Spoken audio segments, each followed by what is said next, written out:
महाराष्ट्र की सियासत की, जहां शिवसेना प्रमुख को लेकर एक बार फिर सियासी गर्मी बढ़ गई है। शिंदे गुट और उद्धव गुट फिर से एक बार सामने आ गए हैं और इस बार वजह बना है राज ठाकरे का उद्धव ठाकरे को लेकर किया गया एक ट्वीट।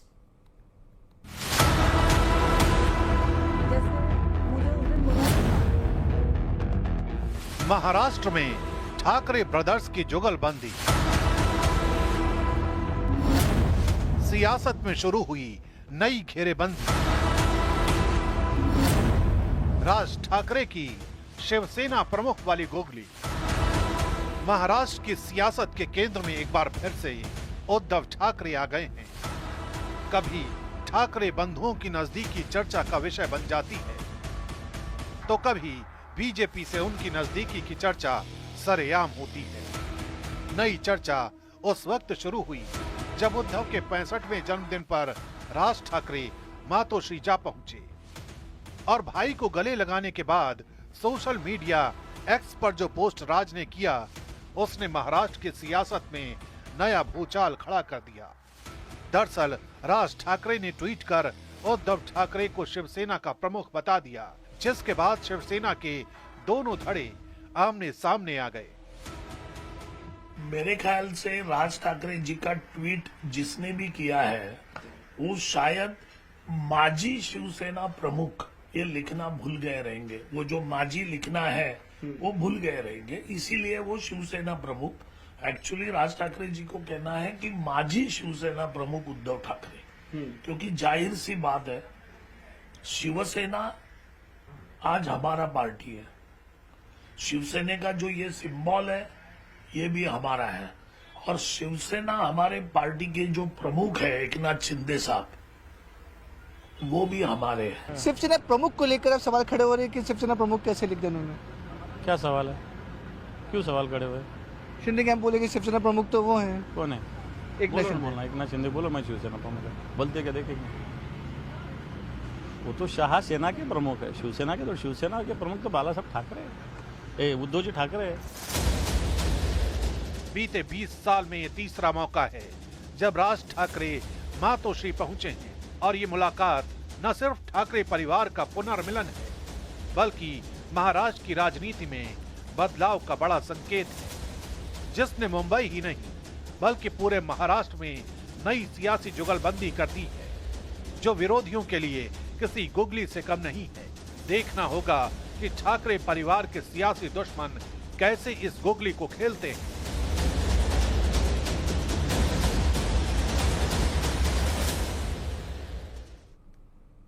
मध्य प्रदेश में विधानसभा का मॉनसून सत्र जारी है। सत्र का दूसरा दिन भी हंगामेदार रहा। विपक्ष ने जमकर हंगामा किया। कांग्रेस के विधायकों ने विधानसभा परिसर में भैंस के आगे बीन बजाकर प्रदर्शन किया। विपक्ष का आरोप ये कि सरकार उनकी बात सुनती नहीं है।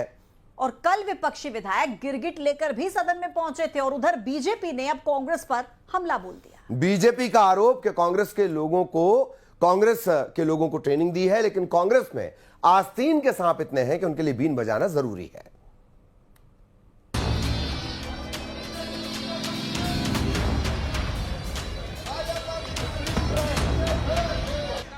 एमपी में विधानसभा के मानसून सत्र के दूसरे दिन फिर विपक्ष ने हंगामा किया।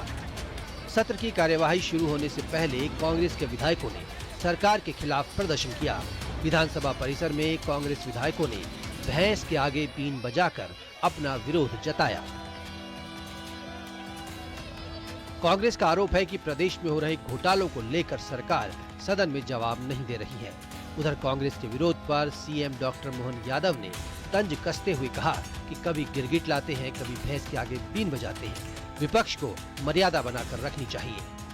मुझे तो वो वन्य प्राणी पे दया आती जो इस बात पे हंसते होंगे कि ये हमारा रूप बना के भैंस क्यों बनना चाहते हैं, ये मनुष्य योनि को बदनाम कर रहे हैं, कभी गिरगिट बन के अपने बात रखते हैं। तो ये कांग्रेस का रंग बदलने का चरित्र आजादी के बाद से दुनिया ने देखा है, प्रदेश ने देखा है। कांग्रेस हमेशा दोरंगे चरित्र से जीती है। उधर विधायक रामेश्वर शर्मा ने कहा कि आस्तीन के सांपों को खोजने के लिए कांग्रेस के लोगों को ट्रेनिंग दी, लेकिन कांग्रेस में आस्तीन के सांप इतने हैं कि उनके लिए बीन बजाना जरूरी है। क्लियर हो, 27% आरक्षण मिले, किसान को खाद मिले, बिजली मिले, कर्मचारी, अतिथि शिक्षक, वर्ग एक के दैनिक वेतन भोगी सब परेशान है, भ्रष्टाचार हो रहा है, सोने की ईंटें मिल रही है प्रदेश में, लेकिन सरकार किसी भी मुद्दे पर न बात करना चाहती। आदिवासियों को जंगल से निकाला जा रहा है। तो मैं यही कहना चाहता हूं कि सरकार तत्काल इन सब बात पर निर्णय करना पड़ेगा। और कांग्रेस को बीन बजाना इसलिए आने लगा है क्योंकि कांग्रेस के अभी इंटरनेशनल सपेरे कुछ दिन पहले राजधानी में आए थे और उनने ये कहा था कि आस्तीनों के सांप ढूंढना है, तो सांप ढूंढने के लिए बीन बजाना पड़ेगा। और कांग्रेस के अंदर इतने अस्तित्व के सांप हैं कि उनको ढूंढने के लिए वो बीन बजाने का प्रयत्न कर रहे हैं। सदन में जनप्रतिनिधियों पर झूठे केस का मुद्दा उठा। जनप्रतिनिधियों पर दर्ज मुकदमों को लेकर विपक्ष ने सदन से वॉकआउट कर दिया। कुल मिलाकर विधानसभा में जमकर हंगामा देखने को मिल रहा है। Bureau report, news 18।